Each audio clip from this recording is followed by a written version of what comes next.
안녕하세요. 말씀 베이커리 357번째 시간 기도하심으로 시작하겠습니다. 거룩하신 주님 감사합니다. 주님의 말씀을 묵상합니다. 성령님께서 말씀에 조명이 되어 주시옵소서. 우리 주 예수 그리스도님의 이름으로 기도합니다. 아멘. 네, 오늘 보실 말씀은 욥기 34장 1절에서 20절까지의 말씀입니다. 엘리후가 욥의 세 친구에게 말하였다. 지혜를 자랑하시는 어른들께서는 내 말을 들으시기 바랍니다. 아는 것이 많다고 자부하시는 세 분께서 내게 귀를 기울여 주시기 바랍니다. 어른들께서는 음식을 맛만 보시고도 그 음식이 좋은 음식인지 아닌지를 아십니다. 그러나 지혜의 말씀을 들으시고도 잘 깨닫지 못하시는 것 같습니다. 이제는 우리 모두가 무엇이 옳은 것인지를 알아보고 진정한 선을 함께 이룩하여 볼 수 있기를 바랍니다. 욥 어른은 이렇게 주장하십니다. 나는 옳게 살았는데도 하나님은 나의 옳음을 옳게 여기지 않으신다. 또 욥 어른은 내가 옳다면서도 어찌 옳지 않다고 거짓말을 할 수 있겠느냐. 나는 심하게 상처를 입었다. 그러나 나는 죄가 없다 하고 말씀하십니다. 도대체 욥 어른과 같은 사람이 또 어디에 있겠습니까? 그는 하나님을 조롱하는 말을 물 마시듯 하고 있지 않습니까? 그리고 그는 나쁜 일을 하는 자들과 짝을 짓고 악한 자들과 함께 몰려다니면서 사람이 하나님을 기쁘게 해드린다고 해도 덕볼 것은 하나도 없다 하고 말합니다. 자, 엘리후는요 계속 욥의 말을 인용하면서 이제 욥을 좀 비판을 합니다. 자, 욥이 자신은 옳게 살아왔지만 하나님께서는 욥의 옳음을 옳게 여기지 않으셨다라고 하는 말을 인용하면서 하나님의 정의보다 자신의 정의가 더 옳다고 말하시는 겁니까? 라고 지금 몰아세우고 있는 것이죠. 자, 그러면서 욥이 악인들과 함께 죄를 지었다고 정죄합니다. 그런데 이건 사실이 아니거든요. 지금 욥이 현재 고난을 겪고 있는 상황을 보면서 그런 죄를 지었으니까 이런 고난을 겪는 거 아닙니까? 라고 하는 결론을 보고 동기와 과정을 추론하는 이런 오류를 범하고 있는 것입니다. 엘리후는요 자신의 말에 아무도 대꾸하지 못하니까 점점 더 거세게 몰아치기 시작합니다. 욥에 대해서 이런 왜곡하는 상황까지 나타나는 것이죠. 10절부터 계속 보면요. 분별력이 많으신 여러분은 내가 하는 말을 들어보시기 바랍니다. 하나님이 악한 일을 하실 수 있습니까? 전능하신 분께서 옳지 않은 일을 하실 수 있습니까? 오히려 하나님은 사람에게 사람이 한 일을 따라서 갚아주시고 사람이 걸어온 길에 따라서 거두게 하시는 분이십니다. 전능하신 하나님은 악한 일이나 정의를 그르치는 일은 하지 않으십니다. 어느 누가 하나님께 땅을 주관하는 전권을 주기라도 하였습니까? 어느 누가 하나님께 세상의 모든 일을 맡기기라도 하나님께 세상의 모든 것을 맡기기라도 하였습니까? 만일 하나님이 결심하시고 생명을 주는 영을 거두어 가시면 육체를 가진 모든 것이 일시에 죽어 모두 흙으로 돌아가고 맙니다. 욥 어른께서 슬기로우신 분이면 내가 하는 이 말을 깊이 생각해 보시기 바랍니다. 내가 하는 말을 귀담아 들으시기 바랍니다. 욥 어른은 아직도 의로우신 하나님을 비난하십니까? 하나님이 정의를 싫어하신다고 생각하십니까? 하나님만은 왕을 보시고서 너는 쓸모없는 인간이다 하실 수 있고 높은 사람을 보시고서도 너는 악하다 하실 수 있지 않습니까?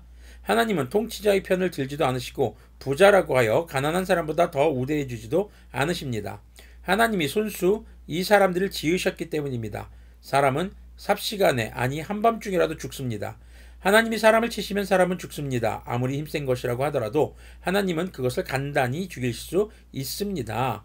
자, 엘리후가 하는 말을 보면요 완전 다 틀린 말은 아닙니다.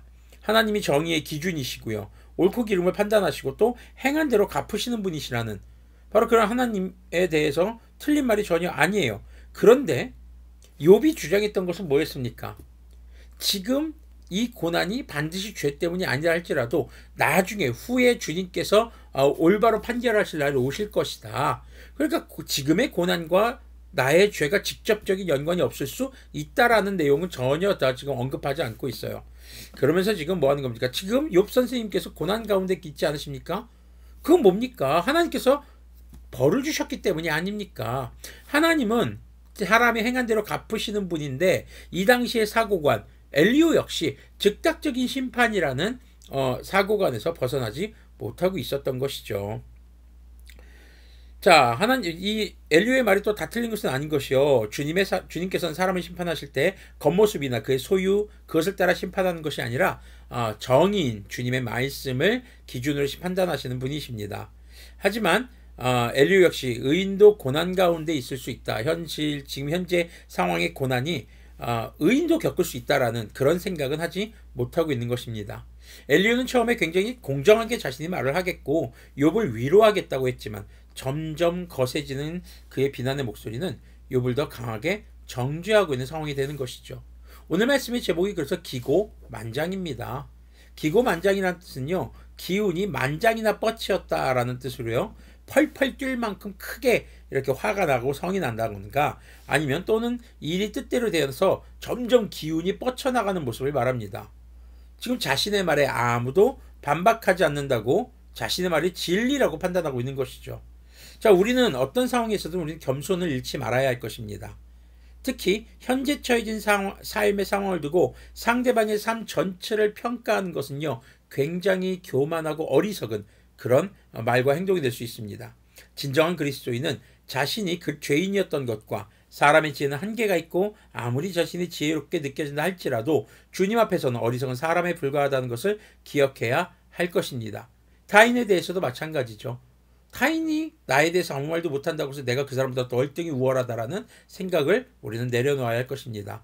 자, 그것이 우리가 주님 앞에 늘 겸손한 삶의 태도를 유지하는 비결이 됩니다. 그리스도인이 피해야 할 삶의 자세, 그것이 바로 오늘 말씀의 제목인 기고만장의 태도입니다. 우리가 늘 주님 앞에 겸손하기를 소망합니다. 기도하겠습니다. 거룩하신 주님 감사합니다. 주님의 말씀을 묵상했습니다. 엘리후가 주변에 욥과 욥의 친구들이 아무 말도 하지 않는 모습을 보면서 점점 기고만장해지는 모습을 바라보며 우리의 모습은 혹 그러지 않았나 생각해 봅니다. 주님 앞에 늘 겸손하게 해주시고 다른 사람의 지금 현재 처해진 상황을 두고 그의 삶의 동기와 과정을 어리석게 추론하는 그런 우리들이 되지 않도록 인도해 주시고 고난 가운데 있는 그 사람들을 위해 기도하고 그들을 품고 안고 사랑하며 그들을 위로할 줄 아는 그런 진정한 그리스도인들이 되도록 긍휼을 베풀어 주시옵소서. 우리 주 예수 그리스도님의 이름으로 기도합니다. 아멘. 네, 오늘도 우리의 삶을 통해서 주님의 영광이 나타나고 주님 앞에 우리의 삶의 태도는 늘 겸손함으로 또 이웃에 대해서도 내 몸과 같이 사랑하는 삶의 태도를 통해서 주님의 거룩하신 복음을 전할 수 있는 우리들이 되길 소망합니다. 그리고 우리의 말과 우리의 행동을 통해 고난 가운데 있는 자들이 위로를 얻을 수 있는 그런 겸손한 삶이 되기를 소망해 봅니다.